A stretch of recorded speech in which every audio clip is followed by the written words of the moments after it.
Tonight on Husky Update, a large protest outside the Massachusetts State House.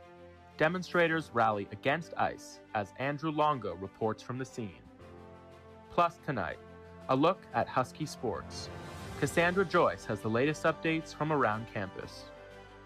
And digging deeper, an investigation into dining hall dishware and cutlery at IV and Stetson East. Elizabeth Chalmers examines how the testing was done and what was found. Also tonight, a club spotlight on Taekwondo. LaRon Brunner takes us inside one of Northeastern's competitive teams.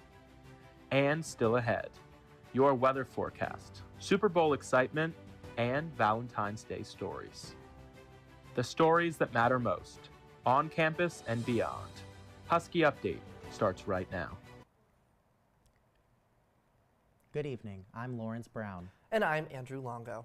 And thank you for watching the Husky Update, your source for broadcast news here at Northeastern and around the world. Thank you for joining us this evening.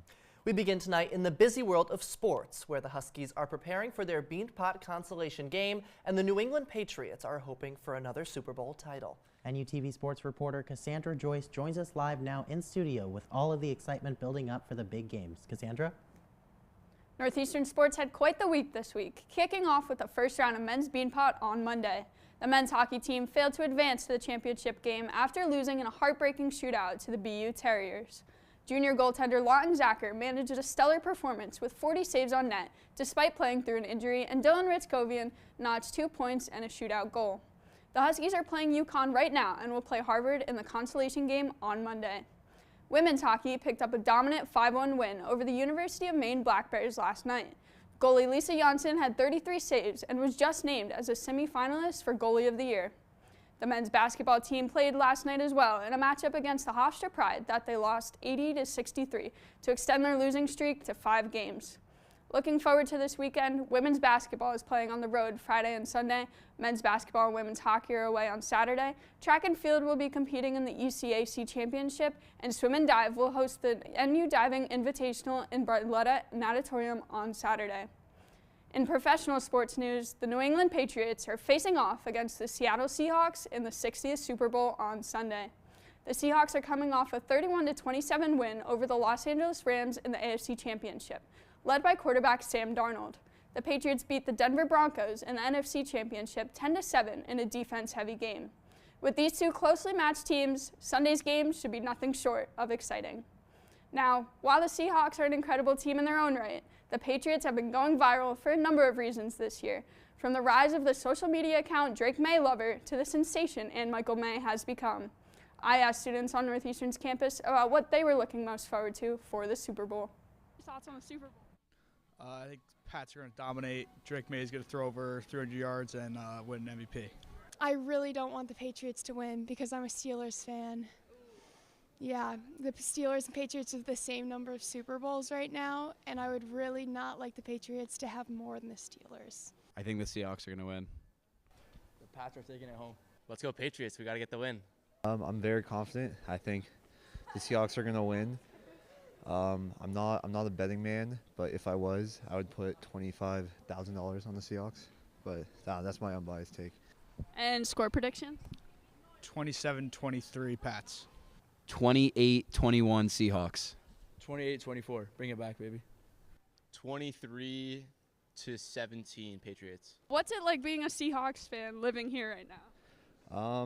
Honestly, could not be happier. I get people that are upset that they're a fan of a not as good team all the time, and I'm just excited for Sunday and ready to win the Super Bowl.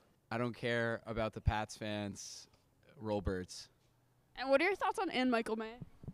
I like her cooking videos, and I love Bake Miss. I love Ann Michael May. She's amazing. I love Bake Miss. I love watching her sourdough, everything. She's so sweet, and I do like Drake May too. I just wish that the Steelers had him. I do. I think I like her. I think she's Bake May, that's what they call her. I think she's very cool. I like Bake May. Unfortunately, her husband plays for the wrong team, but I still like her. She's very nice. If the Patriots win, would you still go to the parade? 100%. Yeah, for sure. Absolutely. For sure. I would be happy for my friends that are Patriots fans, and I would support them. I wouldn't be super happy internally, but I would like for my city to be happy. Seems like if there's one thing people can agree on, it's Ann Michael May. On top of the Super Bowl attention, the Patriots are making headlines after former head coach Bill Belichick and owner Robert Kraft were not inducted into the Pro Football Hall of Fame. While the Patriots have raised plenty of controversy from Spygate and Deflategate, Belichick has the second most wins of all time for a head coach, won 6 Super Bowls at the helm for New England, and led the Patriots to 17 division titles and 9 conference championships. Kraft has served as the team's owner since 1994, leading during Belichick's time and continuing through this season's Super Bowl run. Though every Patriots Super Bowl win has come under the leadership of Belichick and Kraft, the Hall of Fame voters decided against them. Kickoff for the Super Bowl is scheduled for 6:30 on Sunday in San Francisco. Live in studio, Cassandra Joyce, NUTV News. Thanks, Cassandra. I know all of Boston will be watching the game this weekend. Do you have any plans for the game? I actually do. I was worried that I wasn't going to, and I got an invite last minute yesterday, so I will be watching the game. I got some tickets to an event in Fenway, so very excited for that. Yeah. Exciting. We're looking forward to it. And tonight, we are digging deeper into Northeastern's dining halls. The next time you eat at one, you may want to think twice about how clean your dishes are. NUTV News correspondent Elizabeth Chalmers joins us now live in studio, digging deeper into what she found during a science experiment at the dining halls. Elizabeth? Thank you, Andrew. The dining halls and their illustrious wall of trays that take dirty dishes to the kitchens where they are cleaned and returned to the shelf in a seemingly magical process. But how effective is this process, truly? How clean are the dishes we use in the dining halls? To answer this question, I performed a little at-home experiment.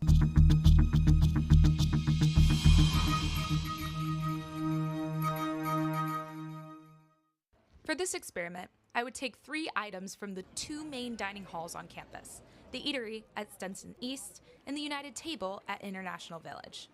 The items that I planned to take were a dish, cup, and fork. My first location, United Table. After a carefully executed heist mission, I returned to my dorm with the contraband in hand. Unfortunately, my AC unit did blow up in the middle of this endeavor, and I had to wait before I could continue my experiment. With that resolved, I then proceeded to swab each item thoroughly, and then took those samples and swabbed them onto a petri dish. I repeated this process during the dinner rush at Stetson East, and I decided to swab 2 controls as well, the inside of my cheek and the IV plate that I washed myself again by hand. I then put my petri dishes in a box, sealed it up, and placed them under a heat lamp where the petri dishes would sit under fairly stable temperature conditions of about 79 to 83 degrees Fahrenheit. It is at this point I would like to make 2 disclaimers. First, NUTV does not condone the stealing of dishes from any dining hall on campus, and each item was promptly returned to the dining halls to be cleaned. Second, this experiment is by no means scientific, as I am not a professional in a lab and there are a million outside variables that could affect the results. That being said, I did try my best to take as many precautions as possible when swabbing the plates. Now for the results. After 4 days, these are what the dishes looked like. Both forks showed no signs of bacteria growth, as well as the control IV plate, which I washed by hand. My cheek showed very, very small signs of growth, but it was honestly hard to tell. The Steist bowl had minimal growth as well. As for the others, well, both cups showed growth, as well as the IV plate. So, what does this mean? Well, honestly, the most important thing you should take away from this is that this is just one experiment. The scientific method calls for replicable results, which I don't have currently. That being said, there is bacteria everywhere, even in places you might not expect. And you can keep up with my experiment as it progresses. Just follow our Instagram at Northeastern TV, live in Shulman Studio. Elizabeth Chalmers, NUTV News. Thank you so much, Elizabeth, for that incredibly entertaining experiment. Well, over the past several weeks, the streets of Boston have hosted multiple protests against the actions of ICE across the country. To get a closer look, I attended one of the largest gatherings in front of the State House last weekend. Music in the streets. But this isn't a celebration, it's a protest. Hundreds gathered in freezing temperatures at the State House on Saturday, shouting their frustration with the ongoing immigration crackdown. Here to show our support, especially to what's going on in Minneapolis. Just seeing like all the videos of what's going on, it's just really graphic and like really emotional and heartbreaking. A spotlight placed on the 8 dead at the hands of federal agents so far this year. Is it transparent to try to block an investigation of the shooting of Renee Good? That's not transparent. The advertisement for the protest calling on action from state government. I think we need Congress, everybody in the government to stand up way more than this. Stop capitulating. Stop agreeing to these half-assed promises from a government that lies every day. On January 29th, Governor Maura Healey signed an executive order banning ICE from schools, churches, hospitals, courthouses, and any property owned by the state. But that still hasn't calmed fears of an aggressive ICE presence here in Boston. They're coming for us because they're already in Maine. Trump doesn't like Mayor Wu. They did it in New Bedford. They're gonna do it in I mean, it's already here. We're just waiting for the bigger explosion. Remaining united in the face of these threats. A lot of people are just complacent to what's going on, and it's disheartening because there are people whose families are being ripped apart, who can't control what's going on, and their lives are being completely changed. And if you have the privilege to be able to speak up about it, then you should be. And creative in their signs. In Boston, Andrew Longo, NUTV News. The House of Representatives narrowly avoided a government shutdown this week by passing a budget bill that was cleared by a bipartisan vote. This bill will fund most of the federal government until September 30th and provide the Department of Homeland Security with short-term funding for 2 weeks. The bill received nearly unanimous GOP support, and Trump announced that he will approve the bill once it reaches his desk. The newest batch of declassified Epstein files have stirred a new wave of backlash over the level of redaction and protection afforded to victims. Critics say that victims are too easy to identify, while Epstein's collaborators are thoroughly anonymized. Further, this batch contained mention of Northeastern University, with one of Epstein's correspondents saying it was, quote, the most valuable program I could use in order to fulfill my passion for gaining knowledge in management science. Several journalism schools at Columbia, the University of Minnesota, and even Northeastern's own journalism school released statements following the arrests of independent journalists Don Lemon and Georgia Ford.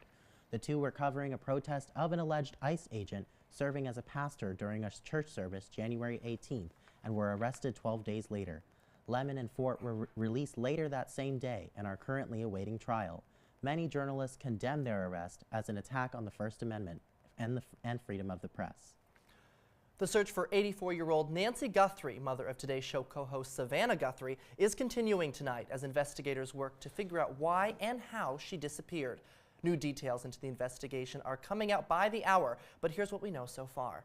Investigators say Savannah's mother went missing from her home in Arizona sometime between 2 and 3 on Sunday morning. They say they found blood at her home when they conducted a search on Tuesday, and several media outlets have reportedly received ransom notes demanding millions of dollars in Bitcoin in exchange for Guthrie's return. Today, TMZ reportedly received another ransom note from Nancy's kidnapper saying that she is, quote, safe but scared. The note also indicates Nancy may be in Tucson, Arizona, about 50 miles from her home. Authorities say there is no suspect or person of interest right now. Her family says Guthrie's pacemaker stopped working early Sunday morning after she was taken, and that she is missing important medication she takes every day to survive. Savannah and her family have posted several videos on social media saying the family is ready to negotiate with Nancy's kidnapper to get her back home safe. Savannah Guthrie was scheduled to host the 2026 Winter Olympics, but was replaced as the investigation into her mother's disappearance continues. And speaking of the Winter Olympics, they are officially underway in Milan. Athletes from all over the world will take center stage to carry out the culmination of a lifetime of hard work and dedication. While the opening ceremony took place today, early rounds of many events such as skiing, luge, ice hockey, snowboarding, and curling began on the 4th and 5th. The Olympics will take place from today until Sunday, February 22nd. Music's biggest night hit all of the right notes. The 2026 Grammy Awards lit up the Los Angeles sky last night, celebrating a year that pushed pop, hip-hop, country, and global sounds into bold new territory. The night's 10 top prize, went to some of the most talked about artists of the year, with Bad Bunny winning Album of the Year, Kendrick Lamar and SZA winning Record of the Year, and Billie Eilish and Phineas O'Connell winning Song of the Year. Breakout stars shared the spotlight with long-established icons, including British singer Olivia Dean, who won Best New Artist. Beyond the trophies, the ceremony reflected on music's power to connect across cultures and crises, with heartfelt speeches that touched on artistry, resilience, and the responsibility that comes with a global platform. In particular, several artists calling out ICE and actions of the Trump administration. The 2026 Grammys weren't just about honoring the past year in music, they also offered a glimpse of where the industry is headed next. Elizabeth is back now with a look at this weekend's weather.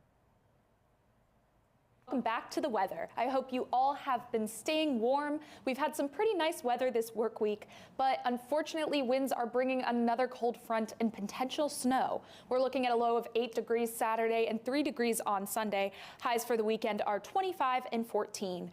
Early next week, it's going to stay pretty cool with lows of 0, 9, and then a bit better, 17 degrees on Wednesday. Highs are 24, 32, and finally above freezing on Wednesday with a high of 35. This weekend is going to be a pretty cloudy one with a 65% chance of snow/sleet. On Saturday, the sun does come back early next week, however, so hopefully we'll see some of that snow start to melt, although I might miss the snow in the fens. Thank you all for tuning in, and we'll see you again on the next Hub. Tonight's Club Spotlight takes us into Northeastern's Taekwondo Club. NUTV News correspondent Laron Bruner spoke with the club's members.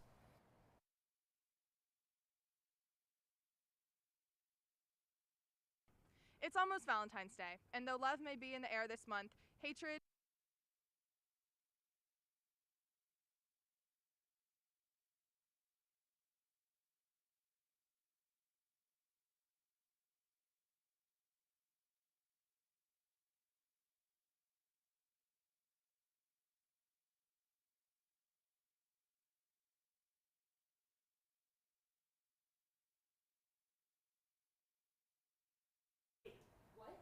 So we're not. So we're skipping.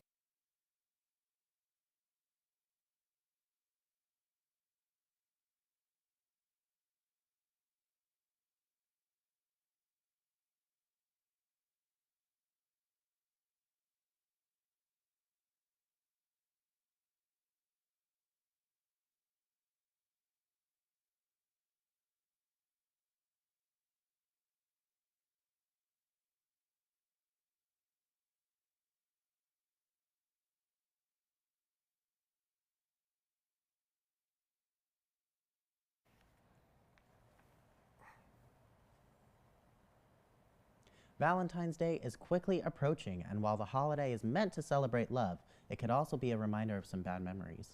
NUTV News correspondent Julia Hurley is out on Northeastern's campus asking students, what is the worst thing an ex-partner has done to you? Take a look. It's almost Valentine's Day, and though love may be in the air this month, hatred is year-round. Today, we're outside the most romantic place we could think of, Stetson East Dining Hall, asking students about the most evil things their romantic partners have done to them. All right, for a lollipop, what's the most evil thing a romantic partner has done to you? My ex-boyfriend had an Android. She said I love you and left me 2 days after. He cheated on me with a blonde that was 3 years younger than him. Ooh. Thank you. Take two. We have now moved to the second most romantic location on campus, Snell Library. So basically he went to school in Boston, and then he dropped out and moved into my parents' house, like my childhood bedroom, right? Rent-free. Well, my buddy, he had a girlfriend who got him a pair of shoes with her senior pictures on them and like her name on the heel too. And we all thought it was a joke when he opened it, and she's like, you gotta wear them. Like, you gotta wear them around your friends. And they broke up like the day after, so. Yeah, that might be kind of a justified reaction. I went to this party with her, and she introduced me to 3 of the guys she'd been cheating on me with. So the craziest thing that's happened to one of my friends is that his ex, they went out for a little bit. It was his first relationship, and then she ghosted him for like a month over the Christmas holidays. Oh, over Christmas? Yeah. He did a no phone challenge and emailed me over the course of a week. For NUTV News, I'm Julia Hurley. Set your standards high. Well, that's the news. The rest is up to you. Be sure to follow our Instagram page and subscribe to our YouTube channel to stay up to date with us. You can find tonight's stories in full at northeasterntv.com/news. I'm Andrew Longo. And I'm Lawrence Brown. Thank you for watching. We'll see you again for the next Husky update on February 20th. Have a great night. We'll see you then.